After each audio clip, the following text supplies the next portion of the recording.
Hello dear students, तो आप सभी का स्वागत है इस बहुत ही प्यारे वीडियो में जिसमें मैं आपको बताने वाला हूं तुक्का स्ट्रेटेजी। इससे बेहतर स्ट्रेटेजी आपने आज तक नहीं देखी होगी, तो वीडियो को स्किप मत करना, स्टार्ट टू एंड पूरा देखना। इसमें आपको समझना है कि किस तरीके से आप एग्जाम में एक प्रॉपर तुक्का लगा के अच्छे से अच्छे मार्क्स ला सकते हैं।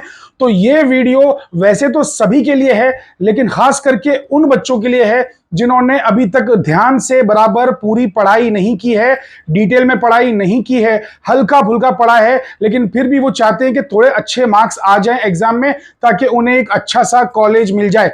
तो चलिए हम लोग तुक्का स्ट्रेटेजी को स्टार्ट करते हैं। लेकिन आगे बढ़ने से पहले आप लोगों से रिक्वेस्ट ये है कि प्लीज अगर आप पहली बार चैनल पे आए हैं तो चैनल को सब्सक्राइब कर दीजिए और बेल आइकन को प्रेस कर दीजिए ताकि आपको नोटिफिकेशन सबसे पहले मिल जाए और आप ऐसे कोई भी इंपॉर्टेंट अपडेट्स को मिस ना करें। एंड आपके लाइक से, आपके सब्सक्राइब से हमें भी मोटिवेशन मिलता है और आपके लिए ऐसे वीडियोस हम लोग जो है लाते रहते हैं और ज्यादा मोटिवेटेड रहते हैं और आपके लिए बेहतर से बेहतर चीजें लाने की कोशिश करते हैं। इस चैनल पे मैं डिटेल में आप लोगों को ऑलरेडी पूरा 11th भी पढ़ा चुका हूं, 12th भी पढ़ा चुका हूं और सीईटी के भी लेक्चर्स आपको दे चुका हूं। ब्रह्मास्त्र प्लेलिस्ट आप लोग चेक कीजिए, ब्रह्मास्त्र की प्लेलिस्ट में आप लोगों को मैंने सीईटी के भी लेक्चर्स दिए हुए हैं और साथ ही साथ मैं शिफ्ट एनालिसिस भी रोज कर रहा हूं। लेकिन 13 और 14 तारीख को कोई पेपर नहीं हुआ, इसीलिए मैंने शिफ्ट एनालिसिस 13-14 का नहीं डाला है, लेकिन कल 15 तारीख को शिफ्ट एनालिसिस में देने वाला हूं। सो आप लोग उसके लिए मेरे साथ बने रहिए और अब तक के जो शिफ्ट एनालिसिस मैंने दिए हैं, टोटल 6 वीडियोस हो गए हैं, उन्हें बहुत ही ध्यानपूर्वक देख लीजिए। बिकॉज स्टार्ट टू एंड जब आप उसे देखेंगे तो आपके नजरों के सामने से बहुत सारे इंपॉर्टेंट क्वेश्चंस गुजरेंगे और वो क्वेश्चंस रिपीट भी होंगे। न्यूमेरिकल वैल्यूज चेंज हो जाएंगी लेकिन क्वेश्चन वैसे के वैसे रिपीट भी होंगे आगे के आने वाले एग्जाम्स में। तो पीसीबी वाले बच्चे जिनका एग्जाम चल रहा है वो भी, और जो पीसीएम वाले बच्चे हैं जिनका एग्जाम आने वाला है वो भी, उन वीडियोस को जरूर देखें, शिफ्ट एनालिसिस को जरूर देखें, वो आपके लिए बहुत ही ज्यादा इंपॉर्टेंट है। आपको अगर मेरी स्पीड फास्ट लग रही है तो YouTube में जो नीचे सेटिंग का बटन है वहां पर क्लिक करके प्लेबैक स्पीड में 0.75 सिलेक्ट कर लीजिए और अगर आपको स्पीड स्लो लग रही है तो ऑफकोर्स वहीं पर 1.25x या 1.5x या 2x भी कर सकते हैं। तो चलिए हम लोग अपना टाइम जरा भी वेस्ट नहीं करते हैं और आज बेहतरीन तुक्का स्ट्रेटजी सीखते हैं जिससे कि हम बेहतर से बेहतर मार्क्स ला सके। तो चलिए आगे बढ़ते हैं। तो सबसे पहली स्लाइड कि देखो तुक्का तो तुक्का होता है। सबसे बेस्ट चीज है कि भाई अगर आप कोई एजुकेटेड गेस कर सकते हो, यानी कि आपको एटलीस्ट 4 ऑप्शंस देखने के बाद अगर लग रहा है कि शायद ये वाला आंसर ज्यादा सही है, लॉजिकली ये ज्यादा फिट बैठ रहा है, ग्रामेटिकली भी करेक्ट है, लॉजिकली भी कंसिस्टेंट लग रहा है, मैथमेटिकली भी सही लग रहा है, तो उसे टिक करना ये ज्यादा बेहतर है। बिल्कुल ब्लाइंड तुक्का अगर दोगे तो उसके रॉन्ग होने का चांस बहुत ज्यादा होता है। तो ब्लाइंड तुक्का हमेशा गलत होता है, तो इसलिए पूरा का पूरा विश्वास अपने सिर्फ ब्लाइंड तुक्के पे मत रखिए। तो educated gas is always better. So educated gas, तो अगर आपको 4 ऑप्शंस में से ऐसा एक ऑप्शन पे ज्यादा विश्वास आ रहा है, आपको वो देख के लग रहा है कि भैया ये आंसर हो सकता है, तो आप पहले उसे मार्क करिए, वही मार्क करिए। सबसे बेस्ट बात यह है इस एग्जाम में, ये तुक्का स्ट्रेटेजी हर जगह काम नहीं करेगी इस एग्जाम के लिए, लेकिन ये जरूर काम करेगी क्योंकि ये एग्जाम के अंदर नेगेटिव मार्किंग्स नहीं है। तो नेगेटिव मार्किंग्स ना होने की वजह से ये तुक्का स्ट्रेटेजी आपको बहुत अच्छे मार्क्स दिला सकती है। सो बहुत ही ध्यान से देखते रहेंगे। सो ब्लाइंड तुक्का नहीं मारना है, वो रॉन्ग हो सकता है, एजुकेटेड गेस करना है। दूसरी चीज, अगर 2 ऑप्शंस अगर आपने एलिमिनेट कर दिए, 2 ऑप्शंस एलिमिनेट कर दिए तो फिर आपका बहुत ज्यादा चांस है कि बचे हुए 2 ऑप्शंस में से आप राइट ही मार्क करेंगे। तो पहले आप लोग को एलिमिनेशन टेक्निक सीखना है, कोशिश ये करना है कि आप कम से कम 2 ऑप्शंस को हटा सकें, यानी कि ऐसे 2 ऑप्शंस जो बिल्कुल उस सवाल का जवाब हो ही नहीं सकते, ऐसे ऑप्शंस को एलिमिनेट करने की कोशिश कीजिए। अरे जब आप क्वेश्चन को ध्यान से पढ़ेंगे, बार बार पढ़ेंगे उस क्वेश्चन को और उसके नीचे के ऑप्शंस को बार बार देखेंगे तो ऑटोमेटिकली दिमाग में आ जाएगा कि इनमें से 2 ऑप्शंस बिल्कुल वाहियात से हैं, इनको हटाओ। तो जब आप उन्हें हटा देंगे तो बचे हुए जो 2 ऑप्शंस हैं उनमें से गैस करना, उसमें चांस लेना, उसमें रिस्क लेना आपके लिए बहुत ही फायदेमंद साबित होगा। तो इसीलिए 2 ऑप्शंस को कम से कम एलिमिनेट करने की कोशिश कीजिए, ठीक है। उसके बाद सारे क्वेश्चन में अगर मैं सेम मार्क कर दूं तो मैं पास हो जाऊंगा क्या, मेरे अच्छे मार्क्स आ जाएंगे क्या? ऐसे बहुत बच्चे पूछते हैं कि सबको अगर मैंने सर ए मार्क कर दिया, पूरे के पूरे ए मार्क कर दिया पूरे पेपर में, या पूरे के पूरे बी मार्क कर दिया, या पूरा पूरा सी या पूरा पूरा डी मार्क कर दिया, तो क्या मुझे सही अच्छे मार्क्स मिलेंगे? नहीं मिलेंगे, क्योंकि लिसन, ये जो कंप्यूटर जनरेटेड क्वेश्चंस होते हैं ये क्वेश्चंस को रैंडमली घुमाते हैं, ऑप्शंस को भी रैंडमली घुमाते हैं और इस वजह से आपकी ये ट्रिक डायरेक्टली काम नहीं करेगी। लेकिन मोस्टली होता ऐसा है कि इन जनरल जो एल्गोरिदम्स होते हैं कंप्यूटर के, कुछ इस तरीके से वर्क करते हैं कि वो ऑप्शन को बी या सी में घुसा देते हैं। तो अगर आपने कुछ भी नहीं पढ़ा है, आपको एक वर्ड भी नहीं आता है, तब जाके मैं आपको ये स्लाइड फॉलो करने के लिए बोलूंगा कि आप सभी को सी मार्क करके आ जाइए। अगर आपको कुछ भी नहीं पता है, आपने जिंदगी में कभी फिजिक्स या केमिस्ट्री या बायो या मैथ्स जो भी सब्जेक्ट्स हैं आपने कभी उठा के देखे ही नहीं है, तो आप कुछ और कर भी नहीं सकते। तो आप क्या करेंगे, पूरे पेपर में आप लोग को मार्क कर देना है सी। तो हर कोई सी ऑप्शन मार्क करेगा। इसके पीछे बहुत सारे साइंटिफिक रीजंस हैं, लेकिन वीडियो बहुत ज्यादा लंबा ना हो जाए इसलिए मैं उन साइंटिफिक रीजंस में, उन डिटेल्स में मैं नहीं जा रहा हूं।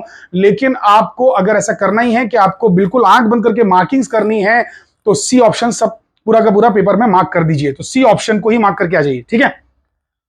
आगे, जिस क्वेश्चन में भी नन ऑफ दी अबव है, नन ऑफ दी अबव को कभी सिलेक्ट मत करना, 90% टाइम्स वो रॉन्ग ही रहता है। तो नन ऑफ दी अबव चुनने का नहीं। नन ऑफ दी अबव तो जब ऐसा होता है, जब देखो कोई भी एग्जामिनर जब क्वेश्चन सेट करता है ना, कोई भी एग्जामिनर जब क्वेश्चन सेट करता है, तो जब उसके पास ऑप्शंस खत्म हो जाते हैं, जब उसे समझ में नहीं आता कि चौथा ऑप्शन डालूं क्या, तो वो नन ऑफ दी अबव कर देता है। वो नन ऑफ दी अबव कर देता है। जब चौथा ऑप्शन को समझ में नहीं आता तो वो नन ऑफ दी अबव कर देता है। तो फॉर एग्जाम्पल, अगर मैं आपको एक सवाल पूछूं कि प्रेशर या फिर stress is a dash quantity, dash quantity, अगर मैं ऐसा आपको सवाल पूछूं, ध्यान से देखिए, तो इसमें ए आ जाएगा जैसे स्केलर, बी आ जाएगा वेक्टर, सी आ जाएगा टेंसर और डी आ जाएगा, अब डी समझ में नहीं आ रहा क्या डालूं, स्केलर वेक्टर टेंसर तो समझ में आ गया, तो फिर मैं यहां पे डाल दूंगा नन ऑफ दी अबव। तो यूजुअली ऐसा वाला कभी भी ऑप्शन मार्क मत करना। तो नन ऑफ दी अबव वाला जब भी रहेगा तो आपको वो मार्क नहीं करना है। ऐसे वाले ऑप्शंस 90% टाइम्स रॉन्ग ही रहते हैं, तो इसलिए नन ऑफ दी अबव आपको मार्क नहीं करना है, ये बात याद रखना। चलिए अगला वाला देखते हैं। ऑल ऑफ दी अबव अगर दिया है किसी क्वेश्चन में, तो इसका मतलब ये होगा कि 90% चांस है कि वही राइट हो। तो जब भी ऑल ऑफ दी अबव दिखे सीईटी में आपको, तो आप उसे मार्क करके आ जाएंगे। सुनो, लेकिन पहले 4 ऑप्शंस अच्छे से रीड करना। अगर 4 ऑप्शंस में से एक भी ऑप्शन रॉन्ग निकला तो फिर आपका answer all of the above नहीं होगा। अगर एक भी ऑप्शन रॉन्ग निकला, लेकिन अगर एक भी ऑप्शन आपको राइट दिख रहा है और नीचे ऑल ऑफ द अबव भी लिखा है, तो फिर all of the above he right होगा। तो ऑल ऑफ द अबव भी मार्क करने से पहले थोड़ा दिमाग चलाइए। तुक्के का मतलब ये नहीं कि खाली आंख बंद किया, अक्कड़ बक्कड़ लगा के A B C D, A C D B ऐसा कर दिया, ऐसा नहीं होता है। थोड़ा दिमाग चलाना पड़ता है। अरे भैया वहां 3 घंटा बैठ के करोगे क्या, कुछ तो दिमाग चलाओ। तो ऑल ऑफ दी अबव जिसमें भी रहेगा आप ऑल ऑफ दी अबव को मार्क कर देंगे, ठीक है। अगला, अगर सी ही एलिमिनेट हो गया, जैसे सर आपने अभी हमें कहा कि पूरे पेपर में अगर हमें कुछ नहीं आता है तो पूरे पेपर में सी मार्क करके आ जाओ। अरे लेकिन सर अगर मैंने देखा क्वेश्चन को और मुझे ऑप्शन में सी वाला लग रहा है कि ये तो 100% रॉन्ग है और सी खुद एलिमिनेट हो गया, तो अब क्या मार्क करूं। तो अगर सी एलिमिनेट हो गया तो बी वाला मार्क करिए, बी वाला मार्क करिए, क्योंकि हमेशा एक सिस्टम भी या एक टीचर भी, कंप्यूटर सिस्टम भी कोशिश ये करता है कि जो ऑप्शंस हैं वो पहला और आखिरी ना हो, बीच में कहीं पे दब जाए। तो अगर सी जो है एलिमिनेट हो जाता है, सी वाला अगर आपको श्योर शॉट पता है कि ये तो आंसर है ही नहीं, तो आपको बी मार्क करना है, बी मार्क करना है, समझ जाइए। तो सी वाला अगर 100% एलिमिनेट कर पाते हैं आप, तो बी ही आंसर होगा, तो आपको बी मार्क करके आना है। उसके बाद अगर एक ऑप्शन सबसे अलग दिखता है, जैसे कि 3 ऑप्शन सेम सेम दिख रहे हैं और एक ऑप्शन एकदम अलग है, तो ऐसा बहुत चांस है, 75 से 80% चांस है कि वही राइट आंसर होगा। अगर एक ऑप्शन एकदम अलग दिखता है, बाकी ऑप्शंस एकदम सेम सेम दिखते हैं, तो फिर ज्यादा चांस है कि वही आंसर होगा। 3 ऑप्शन अगर एकदम सेम दिख रहे हैं, एक ऑप्शन एकदम अलग दिख रहा है, तो वही आंसर होगा। तो ठीक है, तो आपको उसको ही मार्क करना है। उसके बाद अगर 2 ऑप्शंस बहुत ही नजदीक हैं, 2 ऑप्शंस बहुत ही नजदीक है, अभी 3 ऑप्शंस की बात नहीं चल रही है, 2 ऑप्शन की बात चल रही है। अगर 2 ऑप्शन बहुत क्लोज हैं, तो क्या होता है ना कि यूजुअली एग्जामिनर के दिमाग में ऐसा रहता है कि ठीक है मेरा आंसर अगर 25 है, 25.5 है, तो मैं एक काम करता हूं उसके नजदीक का भी आंसर डाल देता हूं, तो 25 भी डाल देता हूं। तो अगर ऐसा होता है, ये हुआ है लास्ट ईयर के पेपर में, एमएसटी सीईटी 2024 में एक क्वेश्चन ऐसा ही था जिसमें आंसर 25.5 था, तो उसके बाजू का ऑप्शन 25 डाला हुआ था, बाकी ऑप्शंस दूर थे, 28 30 ऐसे कुछ ऑप्शंस थे, मुझे एग्जैक्टली याद नहीं क्या क्या ऑप्शंस थे, लेकिन ये तो मुझे याद है। तो अगर कभी ऐसा होता है कि बहुत ही नजदीक के 2 ऑप्शंस हैं, तो उन 2 में से ही एक आंसर होगा, और 2 में से एक आंसर होगा वो तो छोड़ दीजिए, बल्कि आपको जो सबसे हटके भी दिखे वो भी आंसर होगा। तो दोनों ही बातें यहां पे फिट बैठ रही हैं, तो इसका आंसर सच में यही था, 25.5 था। एक है ऐसा क्वेश्चन पीवाईक्यूज जो मैंने ब्रह्मास्त्र बैच में डाल रखे हैं। मेरी जो ऐप है प्रोफेसर ऑफ साइंस, वो professor of science app Google play store से आप लोग डाउनलोड कर लीजिए। उसके अंदर मैंने अपलोड कर रखी है काफी सारी चीजें। केमिस्ट्री का भी मैंने पूरा पीडीएफ डाल दिया है, 11th का भी, 12th का भी। 11th के सारे पीडीएफ, 12th के सारे पीडीएफ जो आपको देख के प्रैक्टिस करके ही एग्जाम में जाना है, वो आप लोग देख के जाइए। तो वो मैंने केमिस्ट्री का भी एक जो है ब्रह्मास्त्र का एक वहां पे आपको दिखाई देगा एक फोल्डर, और वैसे ही आपको दिखाई देगा एक बैच इसका फिजिक्स का। तो ये दोनों चीजें आपको देख के ही एग्जाम में जाना है। तो प्रोफेसर ऑफ साइंस ये जो हमारी एप्लीकेशन है, ऐप है प्ले स्टोर पे, उसे डाउनलोड कर लीजिए, वहां पे आपको ये चीज मिल जाएगी। ओके, बाय द वे जो कमेंट सेक्शन में पिन की हुई एक लिंक है, उस लिंक से हमारे व्हाट्सएप चैनल को, टेलीग्राम चैनल को ज्वाइन कर लीजिए, ताकि जो भी फ्री का मटेरियल जो भी मैं देने वाला हूं फ्यूचर में भी और अभी भी जो दूंगा, वो सारा मटेरियल आपको तुरंत मिल जाए। ठीक है, तो फ्री मटेरियल सबके सब वहां पे पोस्ट होंगे, तो वो उसको ज्वाइन कर लीजिए। तो अगर दो ऑप्शंस बहुत ही क्लोज हैं, नजदीक के हैं, तो आंसर उनमें से ही एक होगा, और उनमें से भी जो सबसे हटके दिख रहा है वही आंसर होगा। उसके बाद सबसे बड़ा और सबसे छोटा वाला ऑप्शन जो रहता है ना, नॉर्मली वो आंसर नहीं रहता है। जैसे फॉर एग्जांपल अगर मेरा आंसर 4 है, तो मैं ऑप्शन जब बनाऊंगा ना, तो मैं क्या करूंगा मालूम है, ऐसा लिख दूंगा, लेट्स से कि 2 3 4 5 ऐसा लिख दूंगा। तो आपको सबसे छोटा सबसे बड़ा वाला नहीं लेना है, आंसर इन दोनों में से एक होगा, 3 या 4 में से। याद रखिए कि अगर जो सबसे बड़ा है सबसे छोटा ऑप्शन है उसको मार्क नहीं करना है नॉर्मली। ठीक है, तो जब मैं क्वेश्चन पेपर सेट करूंगा तो मेरा दिमाग ऐसे काम करेगा कि मैं अगर 6 आंसर है तो मैं 6 के इधर भी कुछ नंबर दूंगा, इधर भी कुछ नंबर दूंगा। तो सबसे बड़े और सबसे छोटे को मार्क नहीं करना है। अरे भाई ये तुक्का स्ट्रेटेजी है, इसमें तुक्के में आपको रिस्क तो ऐसे ही लेना होगा ना। ठीक है, तो लेकिन एजुकेटेड एकदम प्रॉपर साइंटिफिक वे में रिस्क लीजिए, ऐसे ही आंख बंद करके रिस्क मत लीजिए।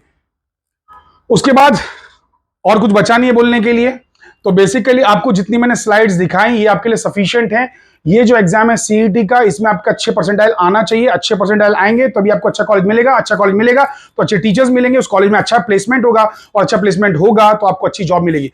तो इसीलिए एग्जाम को फोड़ के आना है। लेकिन मैं ये कहूंगा कि आप लोग सिर्फ तुक्के के बेसिस पर मत जाइए। आप लोग तुक्का ठीक है मार देना, जिन सवालों का जवाब नहीं आता उसको तुक्का मार देना, लेकिन प्रिपरेशन करके जाइए। प्रिपरेशन के लिए बहुत सारा मटेरियल यूट्यूब पे अवेलेबल है, मैंने अपने चैनल पे खुद डाला हुआ है, पूरा 11th पूरा 12th and Brahmastra CET batch, जिसमें सीईटी के वीडियोस डाले हुए हैं। तो प्लीज इसको जरूर देख लीजिए, और अगर ये वीडियो पसंद आए तो प्लीज अपने दोस्तों के साथ इसको शेयर जरूर कर देना, ताकि उन लोगों की भी मदद हो सके और हमें भी मोटिवेशन मिलेगा। जब हमारे व्यूज आएंगे, आप लोग के लाइक्स आएंगे, तो मैं ऐसे बहुत ही बढ़िया बढ़िया वीडियोस आपके लिए फ्यूचर में लाता रहूंगा। So thank you very much, I hope कि आपको वीडियो पसंद आया।